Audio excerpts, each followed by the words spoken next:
Condutores e isolantes.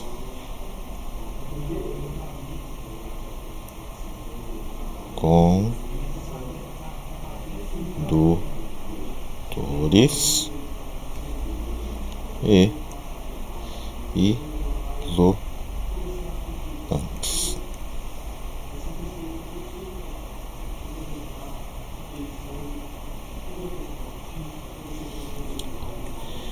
É fácil estabelecer uma corrente elétrica em metais, porque um mais dos elétrons das camadas mais externas desses átomos não estão firmemente presos aos núcleos. Isso nós já vimos, né? Aqui nós temos o núcleo, aqui nós temos as camadas, né? E na última camada, também chamada camada de valência, temos alguns elétrons que são facilmente movimentados. Eles não estão fortemente ligados ao núcleo. Ao contrário, eles são praticamente livres para vagar pelo material. Tais materiais são chamados de condutores.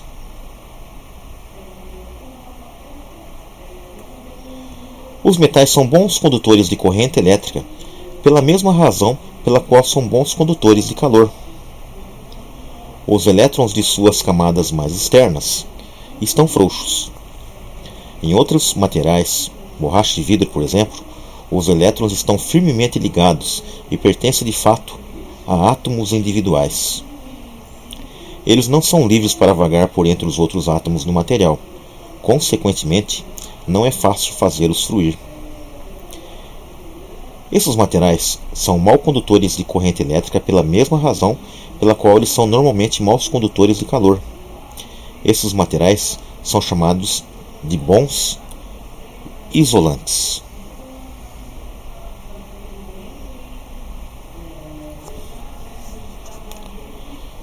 Todas as substâncias podem ser ordenadas de acordo com sua facilidade de conduzir corrente elétrica. No topo dessa lista situam-se os bons condutores e, no fim, os bons isolantes. As extremidades da lista estão muito distantes. A condutividade de um metal, por exemplo, pode ser mais do que 1 trilhão de vezes maior do que a de um isolante, como o vidro. No fio elétrico duplo comum, os elétrons fluem por vários metros do fio, em vez de fluírem diretamente de um fio para o seu vizinho, através dos poucos centímetros do isolamento de borracha que os separa. Semicondutores.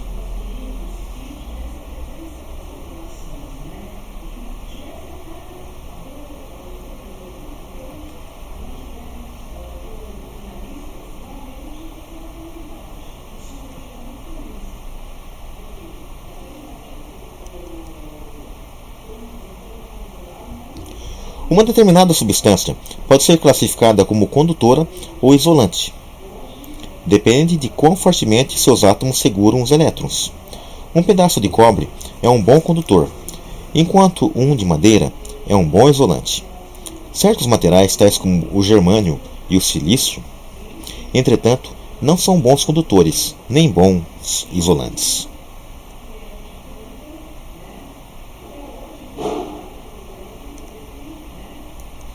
Germânio, silício.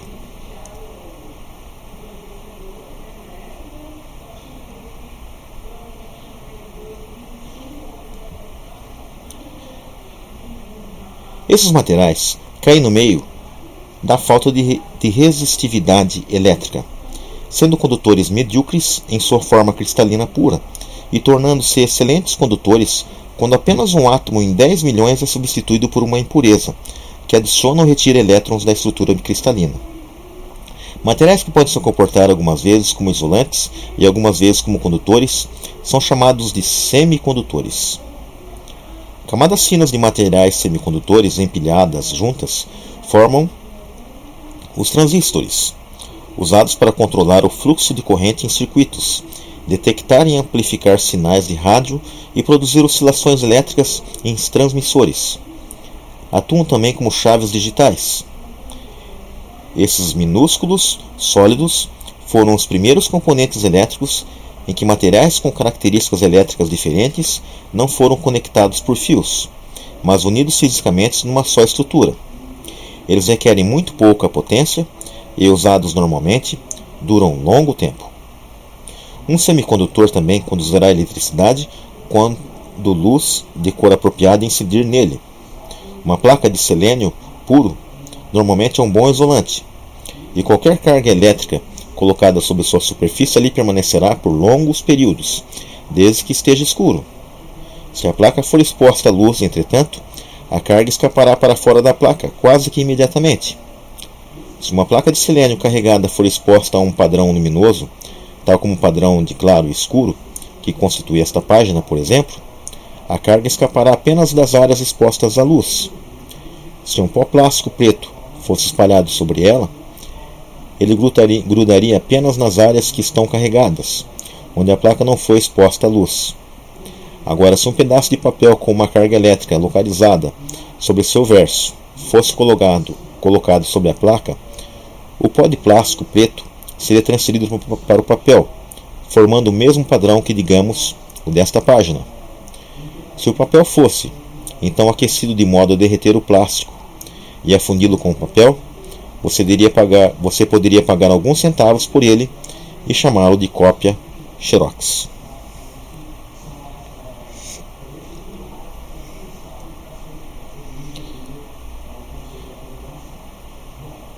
Supercondutores.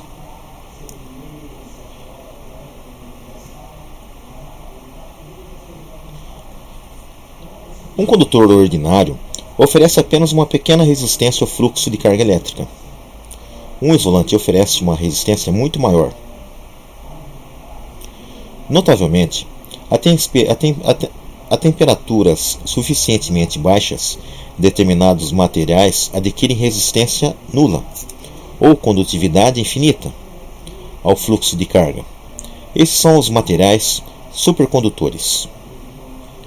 Uma vez que a corrente elétrica tenha sido estabelecida num supercondutor, ela fluirá indefinidamente, sem resistência elétrica alguma. A corrente passa pelo material sem sofrer perda de energia. Nenhum aquecimento ocorre durante o fluxo da carga. A supercondutividade em metais próximos ao zero absoluto foi descoberta em 1911.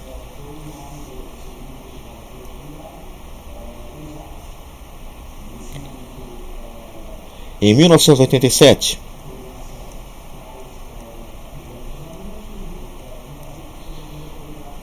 foi descoberta a supercondutividade em altas temperaturas, acima de 100 kelvins, num composto não metálico. Presentemente estão sendo objeto de intensas pesquisas materiais que são supercondutores tanto em baixas como em altas temperaturas. As potenciais aplicações incluem transmissão de energia a grandes distâncias sem perdas e veículos de alta velocidade magneticamente levitados para substituir os trens.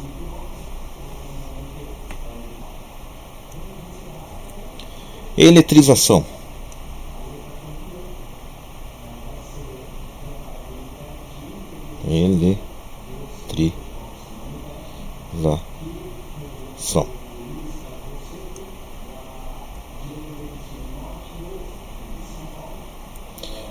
Podemos eletrizar objetos transferindo elétrons de um lugar para outro. Podemos fazer isso por contato físico, como ocorre quando as substâncias são friccionadas uma na outra, ou simplesmente se tocam. Ou podemos redistribuir a carga de um objeto simplesmente colocando um objeto eletricamente carregado próximo a ele. Isso é chamado de indução. Eletrização por atrito e por contato. Todos estamos familiarizados com efeitos elétricos produzidos pelo atrito. Você pode esfregar o pelo de um gato e escutar depois os estalidos das faíscas produzidas, ou pentear seu cabelo em frente a um espelho num quarto escuro, para ouvir e ver as faíscas. Podemos esfregar nossos sapatos num capacho e sentir um formigamento quando pegamos a maçaneta da porta. Converse com mais idosos e eles lhe contarão sobre como era comum levar um surpreendente choque elétrico ao escorregar sobre a cobertura plástica dos assentos, enquanto se estava estacionado num carro.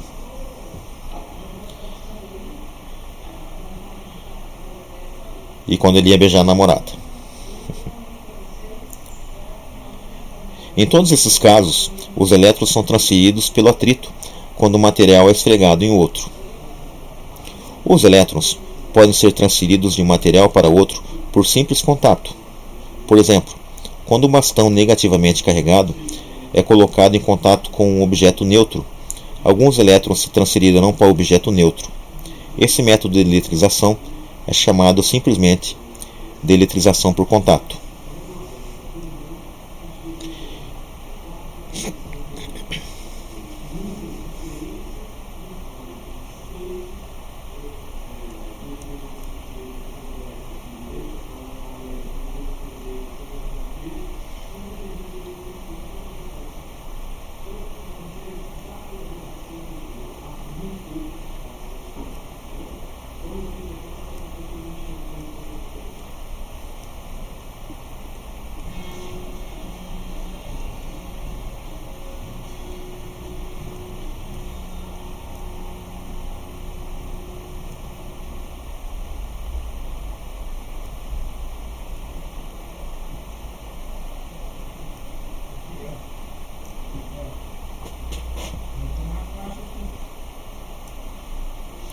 Se o objeto eletrizado for um bom condutor, os elétrons se espalharão por toda a superfície do corpo, pois os elétrons transferidos se repelem mutuamente. Se ele for um mau condutor, pode ser necessário tocar o bastão em várias partes, a fim de conseguir uma distribuição de carga mais ou menos uniforme. Eletrização por indução.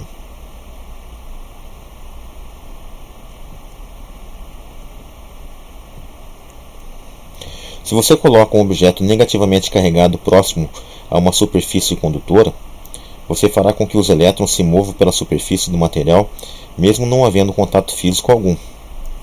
Considere duas esferas metálicas isoladas, A e B. Se você coloca um objeto negativamente carregado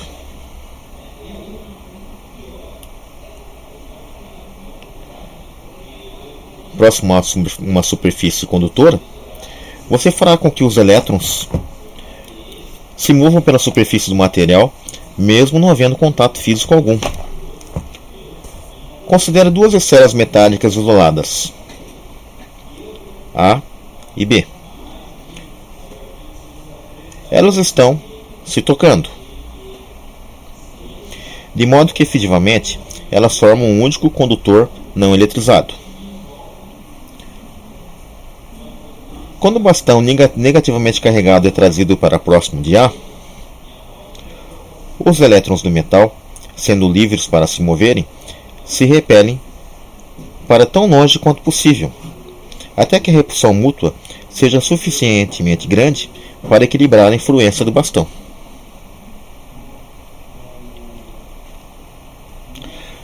A carga foi redistribuída.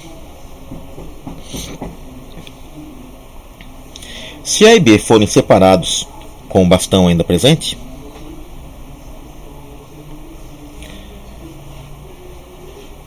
elas ficarão igualmente carregadas, mas com sinais opostos. Essa é a eletrização por indução. O bastão eletrizado não tocou em momento algum as esferas e possui a mesma carga original. Analogamente, podemos eletrizar uma única esfera por indução se a tocarmos enquanto diferentes partes dela estão diferentemente carregadas. Considere uma esfera metálica pendurada por um barbante. Quando tocamos a superfície do metal com um dedo, estamos providenciando um caminho por onde a carga pode fluir para ou de um grande reservatório de carga elétrica, o solo. Dizemos então que estamos aterrando a esfera, um processo que pode deixá-la com uma certa carga elétrica líquida.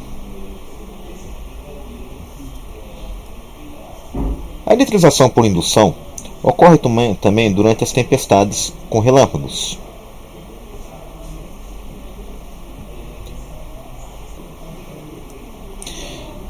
Na figura a carga líquida na bola metálica é nula. Na figura B, devido à presença de um bastão carregado, a indução promove uma redistribuição das cargas da bola. Mas a carga líquida na bola ainda é nula.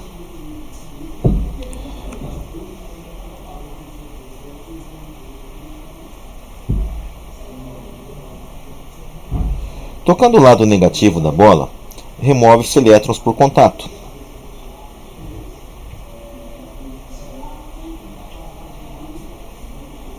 Isso deixa a bola positivamente eletrizada. A bola é mais fortemente atraída pelo bastão negativo.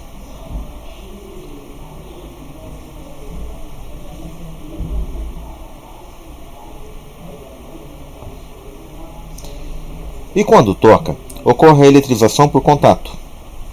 A bola negativamente eletrizada é agora repelida pelo bastão, que permanece ainda um pouco eletrizado negativamente.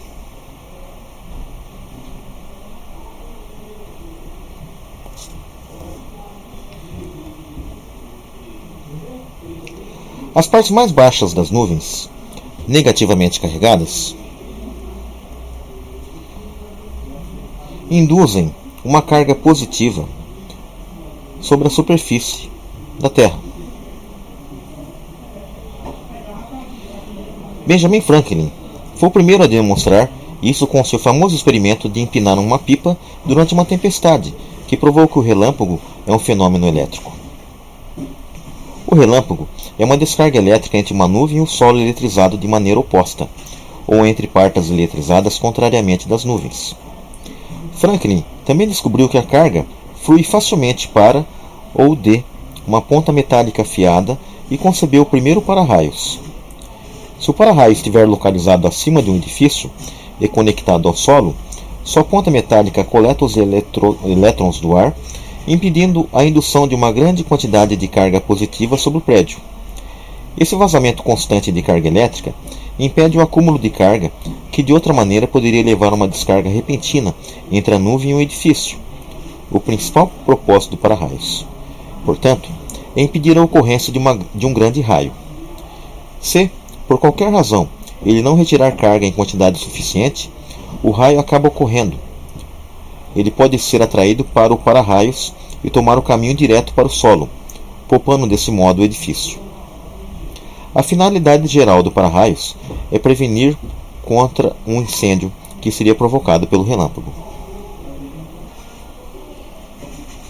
Benjamin Franklin teve o cuidado de isolar a si mesmo de seu aparelho e de manter-se fora da chuva enquanto realizava seu experimento, de modo que não fosse eletrocutado, como outros que tentaram reproduzir o experimento. Além de ser um grande estadista, Franklin foi também um cientista de primeiro time. Ele introduziu os termos positivo e negativo relacionados com a eletricidade, mas apesar disso sustentou a teoria de um único fluido da carga elétrica e contribuiu para a nossa compreensão dos processos de aterramento e de isolamento. Também publicou um jornal, concebeu a primeira companhia de seguros contra incêndios e inventou uma estufa mais segura e eficiente. Um homem realmente empreendedor. Apenas uma tarefa tão importante quanto ajudar a constituir o sistema de governo dos Estados Unidos da América o manteve despendendo mais tempo do que sua atividade favorita, a investigação científica da natureza. Polarização de carga. A eletrização por indução não é um processo restrito aos condutores. Quando um bastão eletrizado é trazido para próximo de um isolante,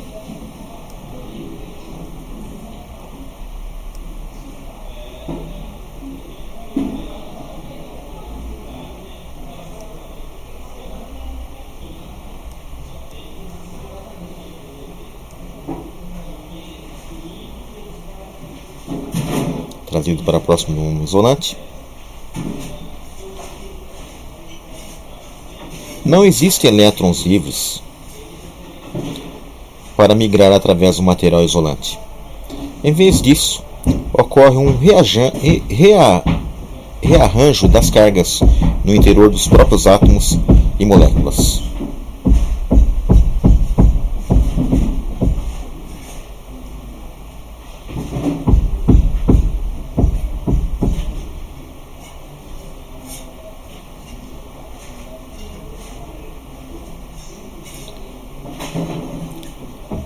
E no caso, se o bastão estiver do outro lado,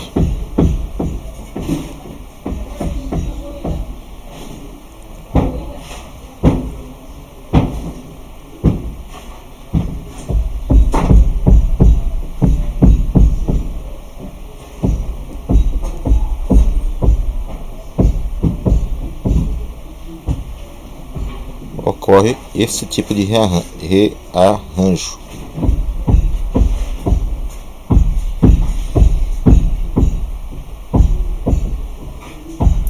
Embora os átomos não se movam de suas posições relativamente fixas, seus centros de carga são deslocados. Um dos lados do átomo ou molécula, pela indução, torna-se mais positivo, do que o lado oposto. Dizemos que o átomo ou molécula está eletricamente polarizado. Então aqui ocorreu a polarização. E aqui também ocorreu a polarização. Se o bastão estiver negativamente eletrizado, digamos, então a parte positiva do átomo ou molécula é puxada em direção ao bastão, e sua parte negativa no sentido oposto. As partes positiva e negativa dos átomos ou moléculas tornam-se alinhadas. Eles estão eletricamente polarizados. Podemos compreender por que razão pedacinhos eletricamente neutros de papel são atraídos por um objeto eletrizado. Um pente que foi passado em seu cabelo, por exemplo. Quando o pente eletrizado é colocado próximo, as moléculas dos pedacinhos de papel são polarizadas. O sinal da carga que está mais próximo do pente é oposto à carga deste. As cargas de mesmo sinal situam-se a uma distância um pouco maior. As mais próximas vencem, e os pedacinhos de papel experimentam uma força resultante atrativa. Às vezes, eles se grudam ao pente e em seguida são arremessados para longe dele. Essa repulsão ocorre porque no contato, os pedacinhos de papel adquirem carga com o mesmo sinal da que existia no pente. Extraga um balão de borracha em seu cabelo. Ele se tornará carregado. Coloque o balão encostado numa parede e ele grudará nela. Isso porque a carga no balão induz uma carga superficial oposta sobre a parede. De novo, as mais próximas vencem, pois a carga do balão está ligeiramente mais próxima das cargas induzidas com sinais opostos do que das cargas induzidas com o mesmo sinal da do balão. Muitas moléculas de água, por exemplo, são eletricamente polarizadas em estado normal. Sua distribuição de carga elétrica não é perfeitamente simétrica. Existe um pouco mais de carga negativa em um lado da molécula do que no outro.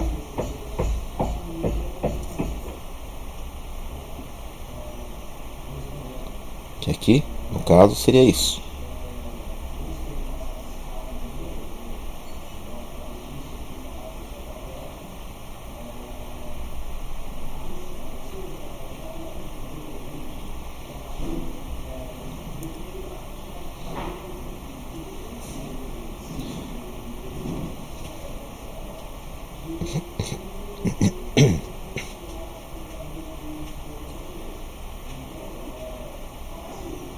Essas moléculas constituem o que se chama de dipolos elétricos.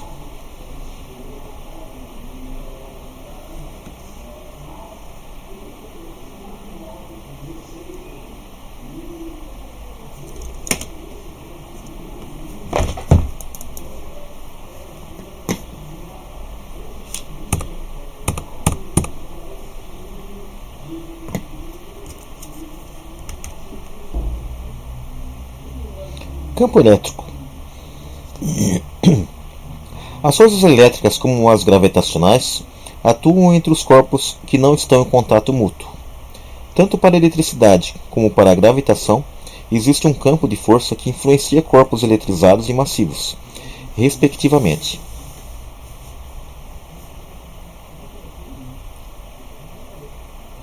As propriedades do espaço ao redor de qualquer corpo massivo são alteradas, de modo que outro corpo massivo trazido para essa região experimentará uma força.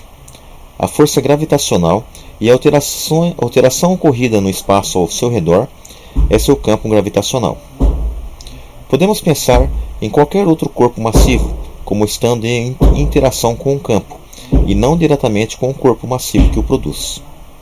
Por exemplo, quando uma maçã cai de uma árvore,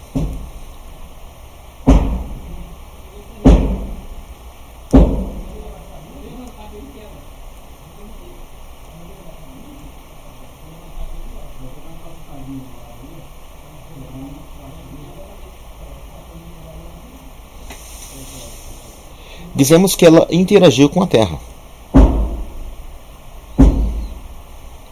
Mas também podemos pensar que a maçã está interagindo com o campo gravitacional da Terra.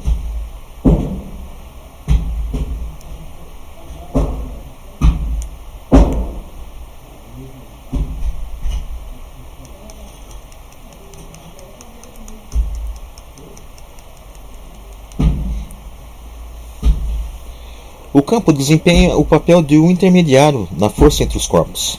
É comum pensar em foguetes distantes ou coisas semelhantes como estando em interação com campos gravitacionais, ao invés de interagirem diretamente com a Terra, ou outros corpos responsáveis pelos campos. Da mesma forma, como o espaço ao redor de um planeta ou de outros corpos massivos está preenchido por um campo gravitacional, o espaço ao redor de cada corpo eletricamente carregado está também preenchido por um campo elétrico.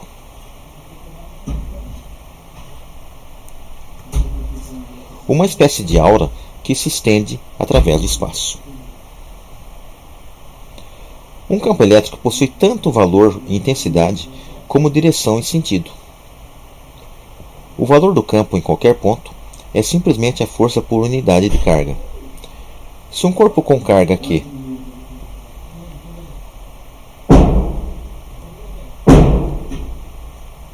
experimenta uma força F em um determinado sentido,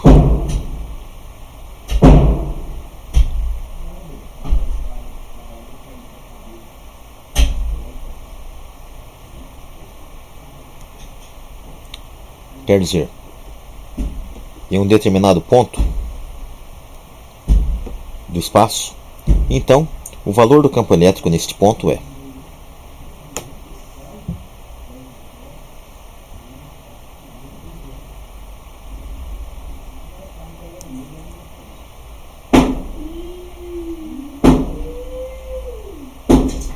E igual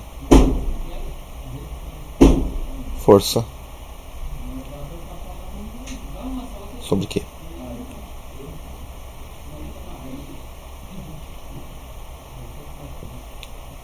O vetor campo elétrico vetorial é representado por meio de flechas na parte superior da figura.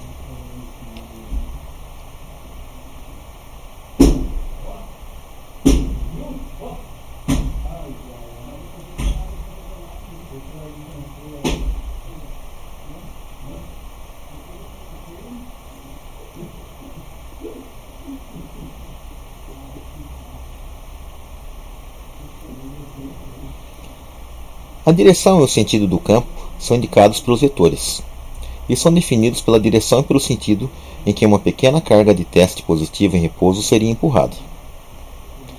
A direção da força e a do campo, em um ponto qualquer, são as mesmas.